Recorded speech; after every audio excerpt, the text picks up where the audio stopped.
ओबीसीचं आरक्षण कसं गेलंय? आता तुम्ही बोलताना काय सांगितलं की हा मतदारसंघ काय पडतो? ओपन पडतो. तर मग आपण ओपन नाही का? ओपन मधून निवडणूक लढू शकतो की नाही? लढू शकतो का नाही? ओपन मध्ये आपल्याला लढता येत नाही का? लढता येतं. बारामतीच्या नगराध्यक्ष पदाची जागा काय होती? ओपन होती का नाही इंग्रज साहेब? आपण कुणाला उभं केलं? काळूराम चौधरी, एका एससी समाजातला कार्यकर्ता, ग्रासरूटचा कार्यकर्ता. त्या कार्यकर्त्याला उभं केलं. मतदान किती नंबरचं पडलं त्यांना माहिती आहे? 2 नंबरचं मतदान पडलं. भाजप तुतारीचा पक्ष 3, 4, 5 नंबरला गेले, डिपॉझिट गेले. आणि आपला माणूस ओपनच्या जागेवर, ओपनचं म्हणजे ओपन टू ऑल, हे लक्षात ठेवा पहिल्यांदा. ओपन म्हणजे काय? ओपन म्हणजे जात लिहिलंय का, क्लास लिहिलंय का, एससी लिहिलंय का, एसटी लिहिलंय का, ओबीसी लिहिलंय का, विजयसी लिहिलंय का? ओपन म्हणजे काय? ओपन म्हणजे ओपन टू ऑल, सगळ्यांसाठी ओपन. हे डोक्यातनं काढून टाका.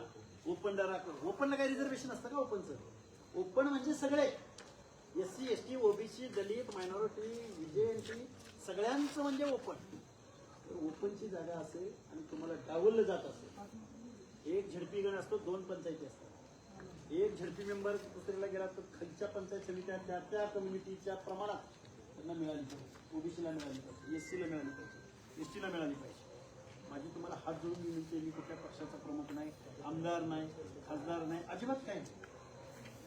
देवाच्या दर्शनाला आलोय तर माझ्या समाज बांधवांची, माझ्या ओबीसी क्लास, माझ्या एससी एसटी बांधवांची मला संवाद साधता यावा. आणि तुम्ही एवढ्या बहुसंख्येने इथं आलात आणि 4 शब्द ऐकतायत. तुमच्याही मनामधली तीच भावना आहे आणि तुमच्या मनामध्ये जे आहे तेच माझ्या मनामध्ये आहे. ओबीसीचं आरक्षण आज रोजी पिंपरी चिंचवड, पुणे असेल. मी लांबचं सांगत नाही, परभणीचं सांगत नाही, जालन्याचं सांगत नाही, बीडचं सांगत नाही, पिंपरी आपल्या सांगली मिरज कुपवाडचं सांगत नाही, कोल्हापूरचं सांगत नाही, नांदेडचं सांगत नाही. मी तुम्हाला कुठलं सांगतोय? पुणे आणि पिंपरी चिंचवड.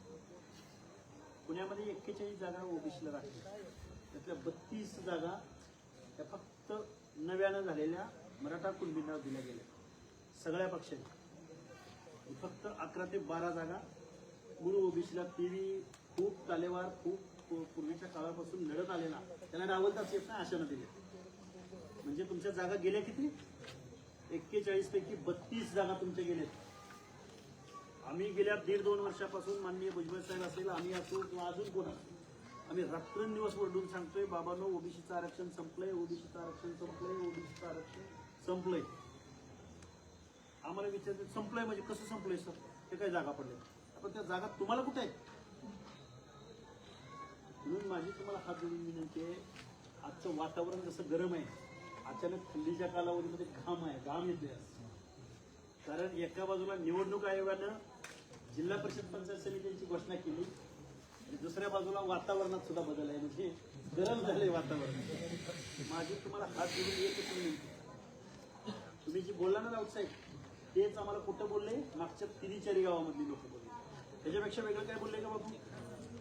फक्त आता हे एकत्रित आणायचं कुणी, त्याला दिशा द्यायची कुणी? बघा आता थोडक्यात सांगतो, आता लय बोलत नाही. भाजपची युती कुणाबरोबर आहे सांगतो तुम्हाला.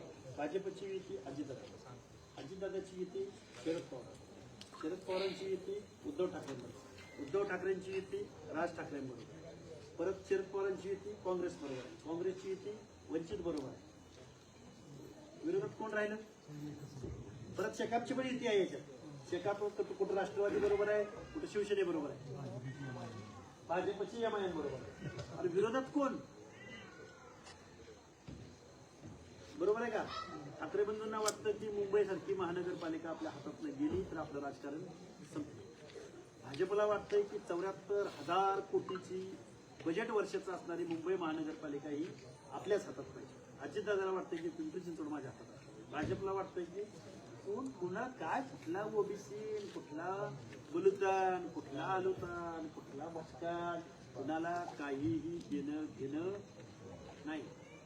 आता महाराष्ट्रात विरोधक उरलेला नाही. माझी तुम्हाला हात जोडून विनंती आहे, आता तुम्ही बोलला ओपनच्या जागेवर तुम्ही सर्वसमावेशक 3 जागा काढायच्या, एकाला झडपी द्यायची, 2 पंचायत समिती, 3 जातीची 3 माणसं एकत्रित करायची. 3 समाज जर एकत्र आले ओबीसी बांधवांची भाषा जर बोलायला सुरुवात केली तर तुम्हाला तिकीट तुमच्या दारात जर नाही घेऊन आले तर माझं नाव दिसतं.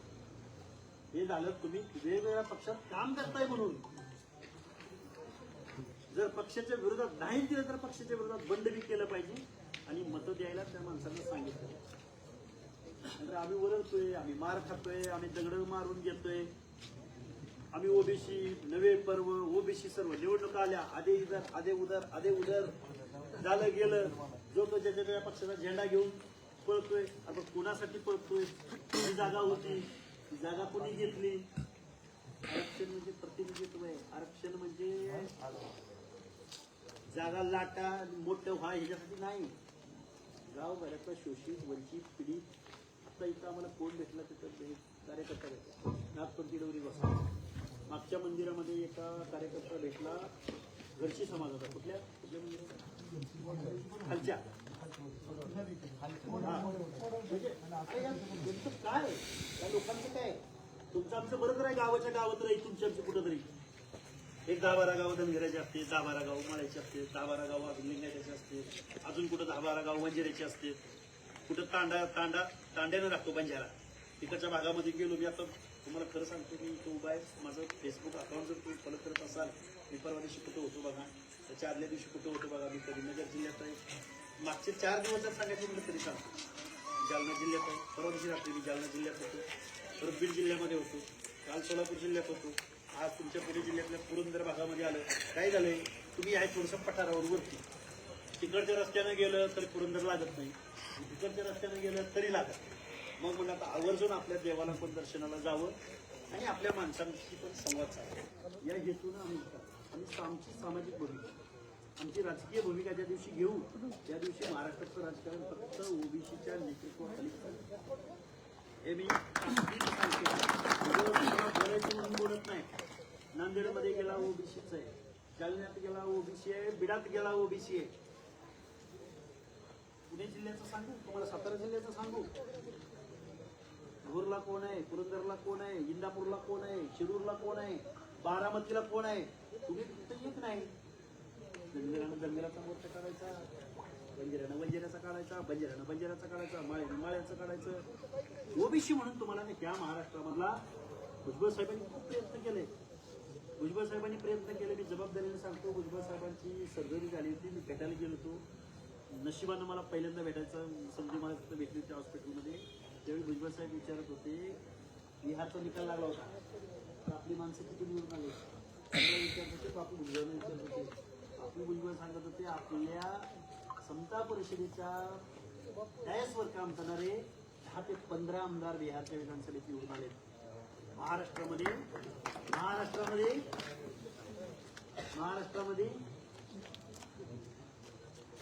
जे भुजबळ साहेब 450 जातीची भाषा बोलायला लागले, भुजबळ साहेबांना ट्रोल केलं, भुजबळ साहेबांना बदनाम केलं. त्याला एवढ्या वयस्कर माणसाला आज आजारी असताना सुद्धा त्यांना काय बोललं जातं, कसं बोललं जातं, तुम्ही सोशल मीडियावर बघताय. आक्रमण कोणी झालायची, आक्रमण करायची कोणी, बोलायचं कोणी, पुढे यायचं कोणी? हे जे रसायन आहे, हे जे गणित आहे, निवडणुका आल्या की गडी नव्हे काय वाटेल ती घोषणा देते. निवडणुका आल्या की गडी कुठं गायब होते, कुठं ओबीसी जातो, कुठं काय होतं. गावामध्ये 100पैकी 60 तुम्ही आहे. SC ST प्रकल्प 20% झाले, 70-80%. संख्या किती झाली? 80%. आणि आपण हातामध्ये घेतले कटोरानं मागतोय कोणाला? आम्हाला महाज्योतीला पैसे द्या, आम्हाला नायगावला पैसे द्या, आम्हाला ओबीसीच्या वसतिगृहाला पैसे द्या. तुम्ही राजा तुम्ही आहात, राजा तुम्ही आहात. बाबासाहेबांनी तुमच्या त्याच्या मताला अधिकार दिला. प्रत्येकानं आपलं मत आपल्या माणसाला म्हणजे आपल्याच माणसाला असं नाही मला म्हणायचं. आपली भाषा बोलणार, आपल्या व्यथा वेदना दुःख दैन्य दारिद्र्य ज्या लोकांना माहिती आहे त्या माणसाचा प्रतिनिधी आपल्या धडावर आपलं शिर असतं ना, त्या दुसऱ्याच असतं. हे ज्याची आपण ओबीसी म्हणून महाराष्ट्रामध्ये प्रचंड ताकदीने करायची. आता मी तुम्हाला जाताना तर सांगतो, तुम्ही वेगवेगळ्या पक्षाच्या माणसं आहात, तुम्ही तुमच्या पक्षाच्या वेगवेगळ्या दरवाजा आपटा, दरवाजा मूड नाचावा. तुम्ही आमचा विचार करणार आहात का नाही करणार आहात? नाही, चला आमचा आम्हाला विचार करू. सगळेजण एकत्र या. बरकडे साहेब आले कुठे कुठे गेले? हा राऊत साहेब तुम्ही एकत्रित या. तुम्हाला नाही निवडून दिलं ना नाव दुसरं. आपण संघमित्रा चौधरीला एका 21 वर्षाच्या पूर्वीला बारामती नगर परिषद 5 नगरसेवक निवडून आले बारामतीत. सर्वसामान्य कुटुंबातली बारामती म्हणजे काय तुम्हाला माहिती आहे? बजेट किती आहे माहिती आहे? 10 माणसाचं गाव आहे ते. तिथं जर आपल्याला लोक सर्वसामान्य माणसं आपल्या हिमतीला दाद देत असतील, लढाऊ कार्यकर्त्यांना बळ देत असतील, तुम्ही तर राजकारणात मुरलेली माणसं आहे. तुम्हाला गावातली नाला ना नाला, वडा ना वडा, वस्ती ना वस्ती, देव ना देव, प्रत्येक घर ना घर, उंबरा ना उंबरा माहिती आहे. मला फक्त कन्व्हिन्स करायचं आहे, त्याचा हात जोडायचे आहेत. बाबा आपल्याला आजपर्यंत प्रतिनिधित्व दिलं जात नाही, आपल्याला डावललं जात नाही, असं आपल्याला विचार हे काय राजकारणावर बोलायचं, रक्षणावर बोलायचं, रक्षणावर बोलायचं. त्यामुळं तुम्ही सुज्ञ आहात, तुम्ही जबाबदार आहात,